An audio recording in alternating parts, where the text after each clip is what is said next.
శ్రీ గణేశాయ నమః. శ్రీ సరస్వత్యై నమః. శ్రీపాదవల్లభ నరసింహ సరస్వతి శ్రీ గురు దత్తాత్రేయాయ నమః. దిగంబర దిగంబర శ్రీపాదవల్లభ దిగంబర దిగంబర దిగంబర శ్రీపాదవల్లభ దిగంబర శ్రీపాదవల్లభ దిగంబర ఔదుంబర ఔదుంబర నరసింహ సరస్వతి ఔదుంబర దత్తాత్రేయ మాం పాహి సద్గురురాయ మాం పాహి దిగంబర దిగంబర శ్రీపాదవల్లభ దిగంబర శ్రీపాదవల్లభ దిగంబర. శ్రీమదనంత శ్రీ విభూషిత అప్పల లక్ష్మీ నరసింహరాజా జయ విజయీ భవ దిగ్విజయీ భవ శ్రీమదఖండ శ్రీ విజయీ భవ. శ్రీ విద్యాధరి రాధ సురేఖా శ్రీరాఖీ జడ శ్రీపాద జయ విజయీ భవ దిగ్విజయీ భవ శ్రీమదఖండ శ్రీ విజయీ భవ. మాతా సుమతి వాత్సల్యామృత పరిపోషిత జయ శ్రీపాద జయ విజయీ భవ దిగ్విజయీ భవ శ్రీమదఖండ శ్రీ విజయీ భవ. సత్య ఋషీశ్వర దుహితానందన బాపనార్జనుత శ్రీచరణ జయ విజయీ భవ దిగ్విజయీ భవ శ్రీమదఖండ శ్రీ విజయీ భవ.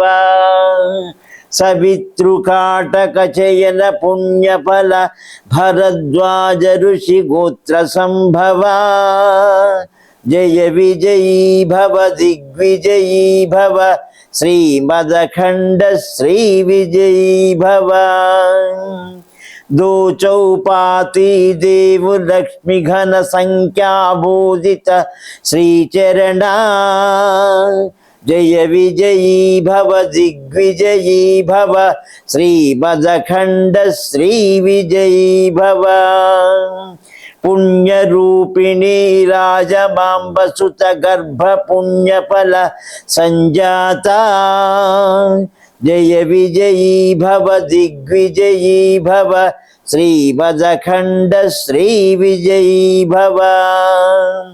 సుమతీ నందన నరహరి నందన దత్తదేవ ప్రభు శ్రీపాద జయ విజయీ భవ దిగ్విజయీ భవ శ్రీమదఖండ శ్రీ విజయీ భవ.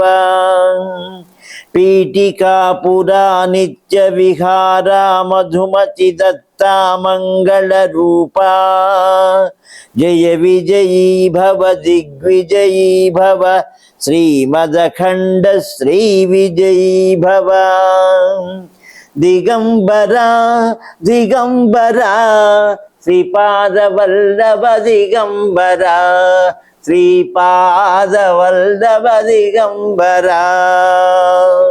శ్రీపాదరాజం శరణం ప్రపద్యే శ్రీపాదరాజం శరణం ప్రపద్యే.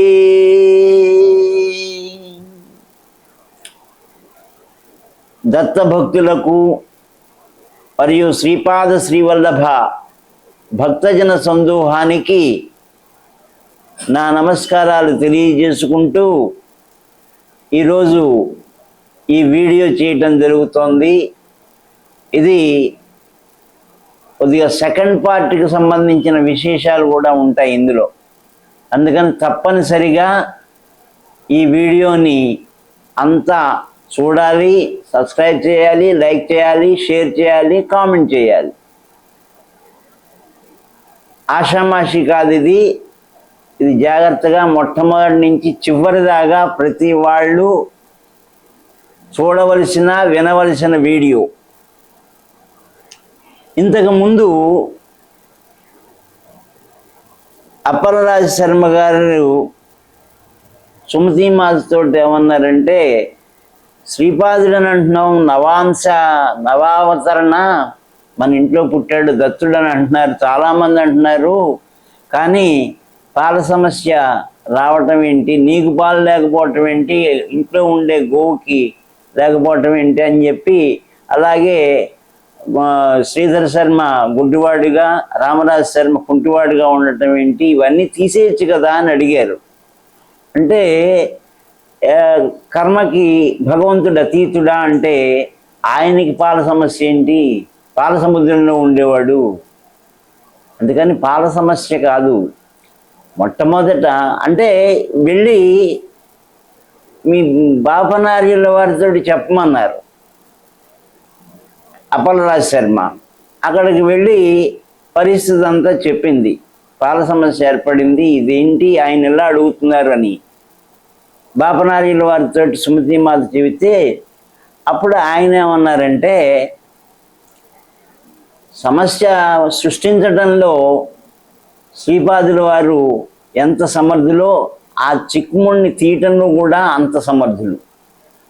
అందుకని ఈ పాల సమస్య, ఈ సమస్యలు సృష్టించి ఈ సమస్యల నుంచి తీసేయమన్నప్పుడు ఏమవుతుందంటే, తీసేసిన వెంటనే ఆయన మన ఇంట్లో ఉండరు, ఈ జగత్తును ఉద్ధరించడానికి బయటికి వెళ్ళిపోతాడు. అందుకని అటువంటి కోరికలు కోరద్దు అని చెప్పి శ్రీధర శర్మ గారు అది బాపనార్యుల వారు సుమతి మాతతోటి చెప్పటం అనేది జరుగుతుంది.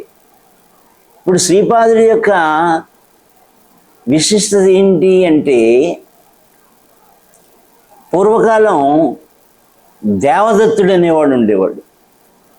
ఆ దేవదత్తుడు దత్తాత్రేయుడి యొక్క పరమ భక్తుడు. నిత్యం ఆయన నామస్మరణలో, ఆయన ధ్యానంలోనే ఉండేవాడు, ఎవరితోటి మాట్లాడేవాడు కాడు. అటువంటి ఆ దేవదత్తుడికి ఒక రోజున ఒక తపస్సులో ఉండగా, ఆయన మునితుల్యుడు, ఋషితుల్యుడు కూడా. ముని అంటే మౌనం వహించాడు, ఎవరితోటి మాట్లాడేవాడు, తన కంటే స్థాయి ఎక్కువ ఉన్నవాడు. కానీ అంటే ఆధ్యాత్మిక సంపదలోనే, లౌకికంలో చూసుకోవటం కాదు. అందుకని అటువంటి వ్యక్తితోటి మాట్లాడేవారు, తపశ్శక్తి సంపన్నుడై ఉంటే కనుక ఆయనతోటి మాట్లాడాడు. అందుకని ఋషితుల్యుడు, మునితుల్యుడు కూడా. ఆయన ఒకరోజు ధ్యానంలో ఉండగా ఒకానొక వ్యక్తి, నాగనాథుడు అనే వ్యక్తి, మంచి 25 సంవత్సరాల వయసు ఉంటుంది. ఆ వయసు గల వ్యక్తి తన యొక్క జ్ఞాననేత్రంతో అటువంటి వ్యక్తిని చూస్తాడు. అతనిలో ప్రశాంతత కనబడుతుంది, ఆయనలో దేదీప్యమైన కాంతి వెలువడుతుంది. ఆ వచ్చినవాడు ఈ సాంస్క్రిట్లో ఈ చరితామృతాన్ని రాసినటువంటి శంకర భట్టు యొక్క వంశస్థుడు అని గ్రహిస్తాడు. గ్రహించి కామ్గానే ఉంటాడు. ఇంతలోకి ఆ వచ్చిన ఆయన ఏం చూస్తాడంటే, నేను కర్ణాటక బ్రాహ్మణుని అని చెబుతాడు. ఆయనకి జంజం ఉంటుంది. అటువంటి ఆ వచ్చిన వెంటనే ఇంకా కన్ఫర్మేషన్ అయిపోతుంది అనమాట. ఆ వచ్చిన వాడు ఈ శంకర భట్టు యొక్క వంశస్థుడని నిర్ధారించుకుంటాడు. నిర్ధారించుకున్న తర్వాత ఏం చేస్తాడు, ఆయనకి దేదీప్యమైన శక్తి ఇస్తాడు. ఈ దేవదత్తుడు అనే ఆయన ఆ ఋషితుల్యుడు కాబట్టి, మునితుల్యుడు, ఋషితుల్యుడు, మంత్రశక్తి సిద్ధించినటువంటి వ్యక్తి. అందుకని ఆయన ఏం చేస్తాడంటే, త్రికాలాలు సందర్శించగలిగేటటువంటి శక్తిని ఆయనకి ఇవ్వటం అనేది జరుగుతుంది. నాగనాథుడికి త్రికాలాలు, 3 కాలాల్లోనూ వీక్షించేటటువంటి శక్తిని ఇస్తాడు. ఆయన ఏం చేస్తాడంటే, భవిష్యత్తు పెడతాడు. భవిష్యత్తును దర్శిద్దామని ఓసారి చూద్దామని వెడతాడు. అంటే ఇదంతా ఎందుకంటే శ్రీపాదుడు మనం ఇంతకు ముందు కనెక్షన్ ఏంటి, అతీతుడా కర్మకు అతీతుడా అంటానికి కనీసం దీనికి ఆన్సర్ చెప్పడానికి 2 క్యాసెట్లు పడుతుంది. అందుకని ఈయన యొక్క దేవదత్తుడు ఈయన నాగనాథుడి యొక్క చరిత్ర చెప్పాల్సి వస్తుంది. నాగనాథుడు భవిష్యత్తులోకి వెళ్ళి చూస్తాడు. భవిష్యత్ అంటే ఏంటి, ఇప్పుడు జరిగేటటువంటి ఈ తతంగం అంతా. ఇందులో పీఠికాపురం పెడతాడు. ఆ పీఠాపురం రోడ్లన్నీ చాలా అస్తవ్యస్తంగా ఉంటాయి, మురికి కూపాల్లా ఉంటాయి. అంతా వ్యక్తులు ఎలా ఉంటారంటే కలుషితం అయిపోయి ఉంటారు, అన్ని లంచాలు అవినీతిమయం అయిపోయి ఉంటుంది ఆ వ్యక్తులంతా. కానీ ఇక్కడ మా అల్లుడు ఉన్నాడే, ఈయన అనుకుంటాడు అనమాట, బాపనార్యుల వారు, నా అల్లుడు దశమగ్రహం అంటారు. అల్లుడు జామాత దశమగ్రహ అంటారు కదా. జామాత అంటే అల్లుడు, అత్తారి దగ్గర నుంచి దోచేద్దామని చూస్తారు కానీ నాకు అక్కర్లేదంటాడేంటి. అవుని, అటువంటి వ్యక్తి నాకు అల్లుడిగా దొరకటం చాలా నేను చేసుకున్న పుణ్యం అనుకుంటాడు ఆయన. ధర్మశాస్త్ర ప్రకారం నేను తీసుకోకూడదు అని చెప్పి అప్పలరాజశర్మ కూడా అంటాడు. అందుకని ఎవడైనా దోచేద్దాం అనుకుంటాడు. అంటే వ్యక్తిత్వాలు ఇద్దాం అనుకునే మనస్తత్వం కలిగినటువంటి ఆ మామగారు ఇచ్చినా కానీ ఊరికే అయాచితంగా తీసుకోకూడదు అనేటటువంటి ఈ అల్లుడు గారు. కూతురేమో చాలా సత్యసంధత కలిగింది, తపశ్శక్తి సంపన్నురాలు, ఆవిడికి కూడా మంచి బలం ఉంది కదా, మంత్రశక్తి ఉంది. అటువంటి వ్యక్తుల యొక్క వ్యక్తిత్వాలు కానీ ఈనాటి యొక్క వ్యక్తిత్వాలు ఎలా ఉన్నాయో చూస్తాడనమాట. ఎవరు, ఈ నాగనాథుడు. నాగనాథుడు అనేవాడు ఇప్పుడు అక్కడికి వెళ్ళిన తర్వాత ఏం జరుగుతుందంటే, రూమ్ తీసుకుంటే ఆ రూమ్లో మొత్తం కంపకం కొట్టేస్తూ ఉంటుంది, అంతా చండాలంగా ఉంటుందన్నమాట. అంతా లంచాలమయం, ఏదైనా లంచాలమయం కింద ఉంటుంది. ఆ వ్యవస్థని చూసేసరికి ఈయనకి చెలించిపోతాడు అనమాట. అందుకని అప్పుడు ఏం చేస్తాడంటే, ఈ కాలం బాగోలేదనుకుని ఆయన ఈ పరిస్థితులన్నీ ఇలా ఉన్నాయని కళ్ళమటి నీళ్లు పెట్టుకుని దత్తాత్రేయుడి దగ్గరికి వెడతాడు. దేవదత్తుడి దగ్గరికి వెడతాడు. దేవదత్తుడును ఈయన ఇద్దరు కలిసి వీళ్ళని ఎలాగైనా సరే ఉద్ధరిద్దాం, ఈ వ్యక్తిత్వాలన్నింటినీ మార్చాలి అని దత్తాత్రేయుడి దగ్గరికి వెడతారు. ఆ దత్తుడు ఏం చేస్తాడు, మారుద్దాం అనుకుంటున్నారా మీరు, నా వల్లే కావట్లేదురా బాబు, మీరు అప్పుడే మీ భుజ స్కంధాల మీద వేసేసుకుంటున్నారనమాట, సర్లేండి అలాగే మార్పు చేసిరండి అని చెప్పి. కానీ మీకు అందరికీ ఓ రూల్ పెడుతున్నాను, ఎందుకంటే వీళ్ళకి మంత్రశక్తులు అన్నీ ఉన్నాయి, ఏదైనా అంటే కనుక జరిగిపోతుంది. అటువంటి శక్తులు యోగ దృష్టిలో ఉన్నారు మీరు. అందుకని మీరు మానవ జన్మ ఇచ్చారు, మనిషి లోకం కనుక వెడితే ఇక్కడ ఆకలి దప్పికలు ఉంటాయి, ఇక్కడ మీ యొక్క మంత్రాలు ఏం పనికిరావు. మీ యొక్క అతీతమైన శక్తులు ఎందుకు పనికి రాకుండా సహజమైనటువంటి మానవ శక్తులతోటి మానవుడికి ఉండేటటువంటి ఈ కల్మషాలన్నీ ఏవైతే ఉన్నాయో అవన్నీ మానవుడికి ఉండేటటువంటి సహజ లక్షణాలు వచ్చేస్తాయి అంతే. కానీ ఎప్పుడు కావాలంటే అప్పుడు పైకి వచ్చేయచ్చు. అటువంటి అలా ఉంటుంది భూలోకం. భూమి మీదకి మనం వెళ్ళామంటే అక్కడ పరిస్థితులన్నింటినీ అవగాహన చేసుకునే పడం అయితే వెళ్ళటానికి ఇస్తారు, దత్తాత్రేయుల వారు అంగీకరిస్తారు. అంగీకరిస్తే మనిషి రూపంలో వీళ్ళిద్దరూ కలిసి పిఠాపురం వస్తారు. వచ్చిన వెంటనే అక్కడ ఒకరిని కలుస్తారు. వాడు వీళ్ళు అడిగే ప్రశ్నలకి వాడు చెప్పే సమాధానాలకి చాలా చెలించిపోతారనమాట. ఏం ఒకదానికి సంబంధం ఉండదు. అలాగే ఏది అడిగినా కానీ వ్యతిరేకంగా మాట్లాడుతుంటారు, గౌరవం కానీ ఏం ఇవ్వరు.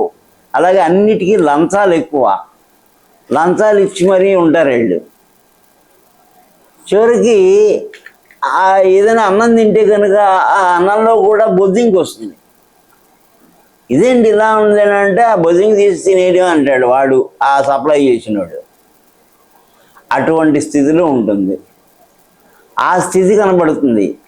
కనిపించిన తర్వాత గోవింద దీక్షితులు గారు 11 రూపాయలు ఇచ్చారు కదా మావిళ్ళమ్మ గుడి దగ్గర, గ్రంథంలో మొట్టమొదటి ఉంటుంది. అప్పుడు అది కూడా వీక్షిస్తారు వీళ్ళు. అదేంటి, ఆ వచ్చినవాడు దత్తుడు, ఆ తీసుకున్నవాడు దత్తుడు, ఈయన 33వ బాపనారిలో 33వ తరంలోని వ్యక్తి అని గ్రహించి ఆయనకి జరిగిన అవమానాలన్నిటినీ కూడా కళ్ళారా చూడటం అనేది జరుగుతుంది. ఎవరు? నాగనాథుడు, దేవదత్తుడు ఇద్దరు. అప్పుడు వీళ్ళిద్దరూ కలిసి ఏం చేస్తారంటే, ఈ పాపకూపాన్ని మనం భరించలేము, మనం ఇదేం చేయలేము, కాబట్టి మనం భూతకాలంలోకి వెళ్ళిపోదామని, భవిష్యత్తు అంటే ఇప్పుడు ఉన్న కాలం నుంచి మళ్ళీ దత్తాత్రేయుడి కాలానికి వెళ్ళిపోతారు. వెళ్ళిపోయి అక్కడేం జరుగుతుంది, అక్కడ దత్తాత్రేయుని వారు తపస్సు చేస్తూ ఉంటారు, అది యజ్ఞం చేస్తూ ఉంటారు. అది వెళ్ళిపోతారు. వెళ్ళిపోయి బాబా మేము చేయలేము, అదే దత్తాత్రేయుడి దగ్గరికి వెళ్ళి వీళ్ళిద్దరూ కలిసి వాళ్ళని ఏదో ఉద్ధరిద్దాం అనుకున్నాం, కానీ వాళ్ళ మార్గంలోకి మేము వెళ్ళిపోయేటట్టున్నాం, మొత్తం మేమే కలుషితం అయిపోయేటట్టున్నాం, అందుకని ఇదంతా మా వల్ల అవ్వదు, సకల సృష్టికి ఈ ఇంద్రియాలన్నిటికీ నువ్వే కదా ప్రధానం, అందుకని అన్ని లోకాలకి నువ్వే ప్రభువి, అందుకని నువ్వు చేయదగ్గ పనిని మేము చేస్తే ఎలా ఉంటుందంటే మరీ దారుణంగా ఉంటుంది, మేము చేయలేము, మా వల్ల అవ్వదు అని చెప్పి ఒక్కసారిగా ఇద్దరు దండం పెట్టేశారు. దండం పెట్టేసిన తర్వాత అప్పుడు వాళ్ళని ఏం చేశారంటే మళ్ళా ఫాస్ట్ టెన్స్కి వెళ్ళిపోతారు. ఫాస్ట్ టెన్స్లో ఏం జరుగుతుందో చూద్దామని ఫాస్ట్ టెన్స్లో యోగ దృష్టితోటి పాస్ట్ టెన్స్కి వెళ్తారు. పాస్ట్ టెన్స్లోకి వెళ్తే ఆ పాస్ట్ టెన్స్లో ఏం జరుగుతుంది,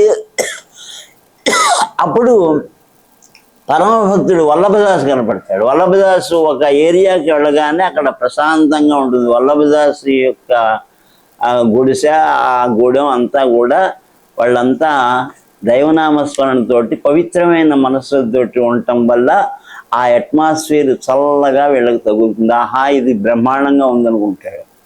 అనుకుని సశరీరం కాదు, ఇది యోగ శరీరంతో వెళ్ళారు అక్కడికి.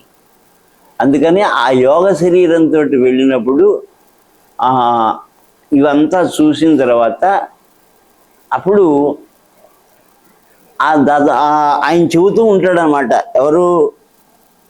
వల్లభదాసు తన శిష్యులకు చెబుతూ ఉంటాడు. అడుగుతారు, అది శిష్యులంతా కలిసి అడుగుతారు, అవధూత తత్వం అంటే ఏంటి అని. అవధూత తత్వం ఎలా ఉంటుంది అని అడిగితే అప్పుడు ఆ వల్లభదాసు శిష్యులకి చెప్పడం అనేది జరుగుతుంది. అవధూత తత్వం ఈ దత్తాత్రేయుడి యొక్క తత్వం ఎలా ఉంటుందో దాన్ని వర్ణిస్తూ చెబుతాడు.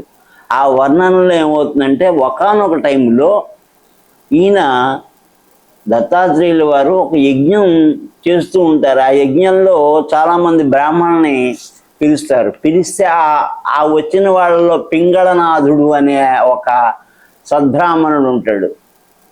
ఆ బ్రాహ్మణుడు కూడా ఈ వీళ్ళతో ఋత్విక్కులతో ఉంటాడు. అక్కడ యజ్ఞం జరుగుతూ ఉంటుంది. ఇక్కడ ఈయన ఏం చేస్తారంటే 4 కుక్కలు ఉంటాయి, కళ్ళు తాగుతూ ఉంటారు దత్తాత్రేయుల వారు. ఒక అందమైన యువత ఉంటుంది పక్కన.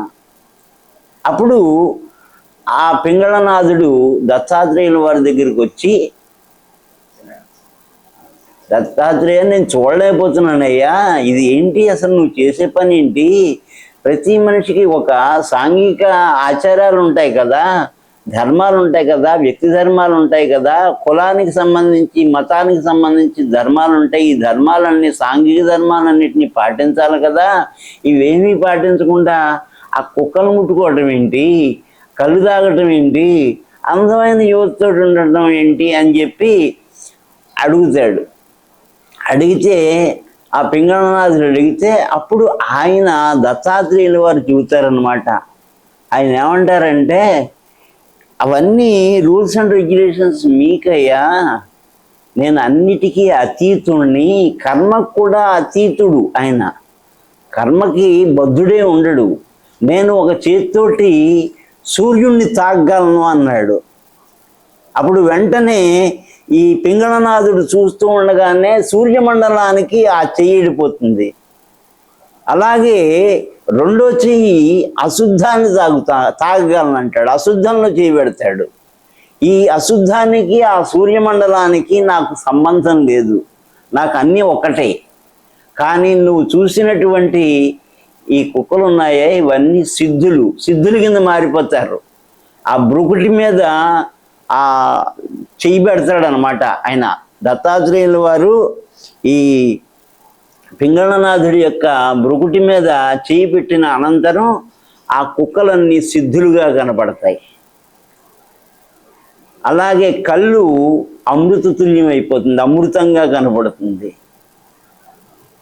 ఆ అందమైన యువతి అనఘాదేవిగా ప్రత్యక్షమవుతుంది. ఈ వీళ్ళందరికీ సాష్టాంగ ప్రణామాలు చేసి, నాకు వీటితోటి సంబంధం లేదు, నాకు ఇవన్నీ సంబంధం లేదు, వీటితో నాకు సంబంధం ఏం లేదు, చరాచర సృష్టిలో కూడా అన్నీ నాకు సమానమే, నేను దేనికి లొంగేవాణ్ణి కాదు. అందుకని దత్తాత్రేయుల యొక్క తత్వం ఏంటంటే, ఆకాశంలో ఉండేటటువంటి సూర్యమండలాన్ని తాగలను, అలాగే కింద అశుద్ధాన్ని తాగలను. ఈ చర్య చేసే వాళ్ళు ఎవళ్ళైతే ఉంటారో వాళ్ళు అవధూత తత్వం, అవధూత అంటారు. ఆ అవధూత తత్వాన్ని నేనే అన్నాడు.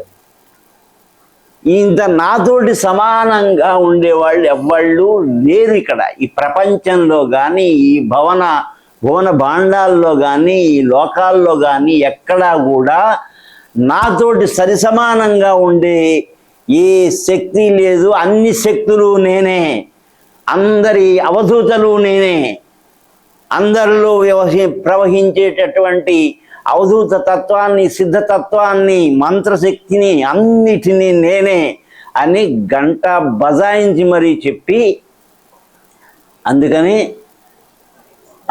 అవధూత తత్వం నాతోటి సమానమైన వాడు ఎవడైనా కానీ నా యొక్క భౌతిక రూపాన్ని చూసి ఇమిటేషన్ చేసి వాడు కనుక అనుకరించాడు అంటే వాడు పతనావస్థకు దారి తీస్తాడు అని చెప్పాడు.